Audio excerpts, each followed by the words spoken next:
Pendant tous ces dimanches, nous poursuivons la lecture de l'évangile de Luc et l'enseignement de Jésus qui est donné à travers ces chapitres, c'est de répondre à la question suivante: qu'est-ce que c'est que la foi? Qu'est-ce que c'est que la vraie foi? Qu'est-ce que c'est que la foi en vérité? Et qu'est-ce que c'est que la prière? Qu'est-ce que c'est que la vraie prière? Et Jésus alterne les paraboles, les guérisons, les enseignements sur la foi, parce qu'il veut nous entraîner jusqu'à nous faire comprendre que la vraie prière doit nous entraîner jusqu'à notre guérison intérieure. La vraie prière, appuyée sur la vraie foi, c'est une prière en vérité de guérison pour nous et pour ceux qui nous entourent. Ce n'est pas facile à entendre toujours. Vous savez que la dernière fois, nous avons entendu que nous devons être persévérants dans la prière. Nous avons vu cette femme qui insistait auprès du juge inique pour que justice lui soit rendue. Et Jésus dit, c'est comme ça que vous devez être. Vous devez être persévérants dans la prière. Et là, Jésus va plus loin. Il dit, il ne faut pas seulement être, excusez-moi, persévérant. Il faut que vous arriviez à la prière de qualité qui ne peut se faire que sur une foi de qualité. Et Jésus va nous présenter ce petit tableau avec deux personnages qui représentent des personnages très, très importants et très en vue dans la société de son époque.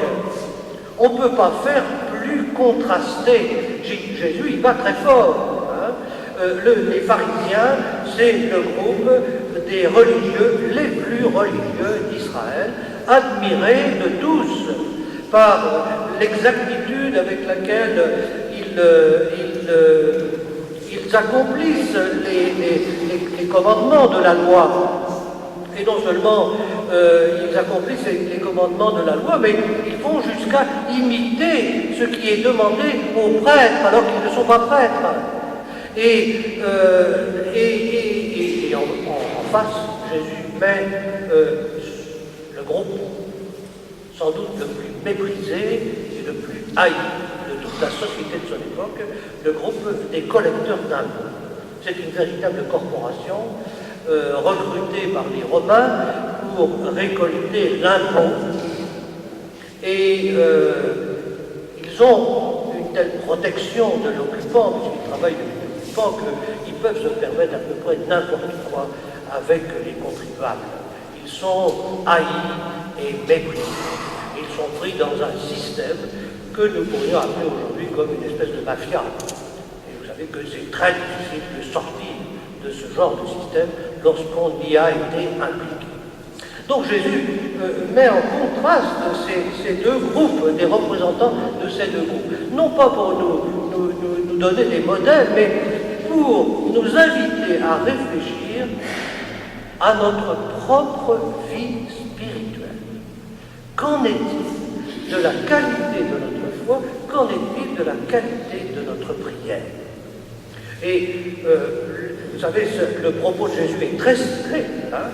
Il dit d'emblée que son discours s'adresse à certains hommes qui sont convaincus d'être justes et qui méprisent les autres.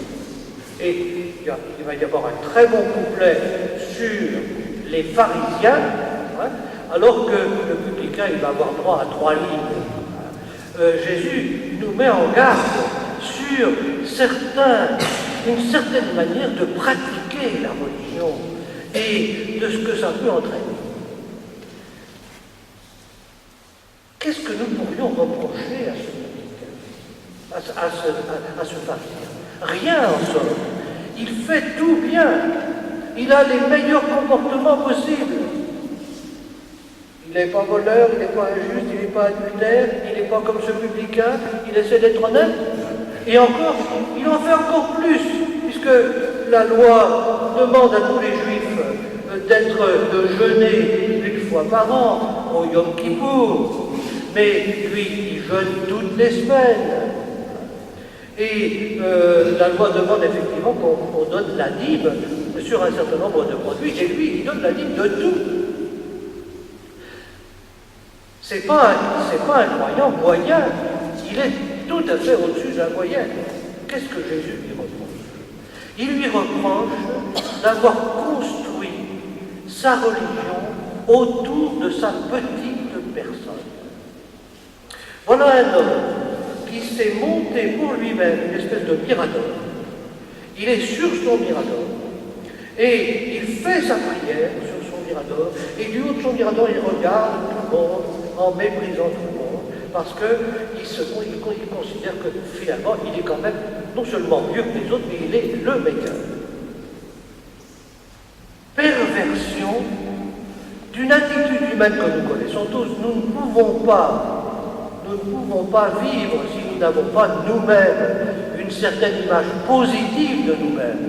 Et si les autres ne nous renvoient pas une image positive de nous-mêmes, ça c'est bon, c'est humain, nous ne pouvons pas vivre sans ça. Il faut que nous soyons aimés, respectés, pour pouvoir continuer à vivre ensemble. Mais Jésus dit, il y a un danger, il y a un danger de vous construire une espèce d'image de vous-même qui va devenir comme une espèce d'idole. Il fait, cet homme, la prière la plus importante de toutes. Il fait l'action de grâce. Mais il fait l'action de grâce pour qui? Pour remercier qui? Pour se remercier lui-même de tous les efforts qu'il a faits et de la magnifique image qu'il s'est construite. Oh Dieu, je te rends grâce, parce que je ne suis pas comme les autres hommes. Il n'est pas comme les autres hommes. À la limite, il a coupé tous les ponts avec tout le monde pour vivre dans cette religion personnelle qu'il est en train de pratiquer en haut de son mirador. Vous savez, c'est une tentation que Jésus pointe ici, qui concerne les hommes religieux. Il peut y avoir une perversion de la religion qui nous empêche de nous approcher de Dieu. On entend de temps en temps, vous savez, notre pape François rappeler un certain nombre de choses aux évêques, aux prêtres, aux religieux. Ça m'est venu à l'esprit quand j'ai lu cet évangile. Je me suis dit, oui, faisons attention de ne pas nous construire une espèce de religion personnelle, mais de réfléchir à ce qu'est notre véritable foi et notre véritable prière. Je vais passer maintenant au personnage suivant, le publicain. Le publicain, vous savez, il est arrivé au temple, on ne sait pas comment il est arrivé au temple, parce que déjà le fait d'avoir fait cette démarche, c'est déjà considérable de sa part. Lui qui est honni et méprisé par tous, certainement beaucoup de gens ont dû se retourner lorsqu'il est passé, pour dire qu'est-ce qu'il vient faire ici dans ce temple, ce monsieur. Il se met au fond de l'église et il fait cette prière au Seigneur. Je suis pris dans un système épouvantable. Je ne sais pas ce qui va m'arriver. Je ne sais pas comment faire. Je n'ai pas besoin qu'on m'explique mon péché et mes limites parce que je vis dedans continuellement. Mais en même temps, j'ai des responsabilités. J'ai une famille, j'ai des relations professionnelles, etc. Je ne sais pas comment je vais m'en tirer. Mais ce que je peux faire au moins, c'est me mettre à genoux devant toi. Je m'abandonne à toi. Prière d'abandon. La prière la plus importante, c'est l'action de grâce. Mais si avant l'action de grâce, nous ne sommes pas passés par cette prière d'abandon, nous risquons fort de nous rendre grâce à nous-mêmes et pas vraiment à Dieu. Réfléchissons ce petit apologue de Jésus fait pour ça à la qualité de notre prière. Est-ce que vraiment, de temps en temps, nous faisons cette prière d'abandon que Jésus considère comme la vraie prière, celle qui peut nous amener vraiment à notre guérison intérieure, celle qui nous rend, pour pour prendre les mots de l'Évangile, capables de comprendre que nous sommes comme tous les autres hommes, avec nos limites, et que nous pouvons prendre en charge éventuellement les faiblesses des autres pour les unir à la nôtre et faire avec tous cette prière d'abandon. Les moines, les prêtres, tous les soirs sont invités à faire cette prière. Seigneur, je remets mon esprit entre tes mains, c'est-à-dire ma vie. On peut la dire le soir, mais on peut la dire aussi le matin et à toutes les heures de la journée. C'est une prière que Jésus a dite quand il était sur la croix. C'est un verset de psaume. Et en faisant cette prière, eh bien, nous pouvons essayer de nous mettre dans cette posture de lâcher prise, comme on pourrait dire aujourd'hui, que Jésus souhaite nous voir prendre pour être au pied du Père et remettre vraiment notre vie entre ses mains. Que le Seigneur nous accompagne vers la véritable prière d'abandon, celle qui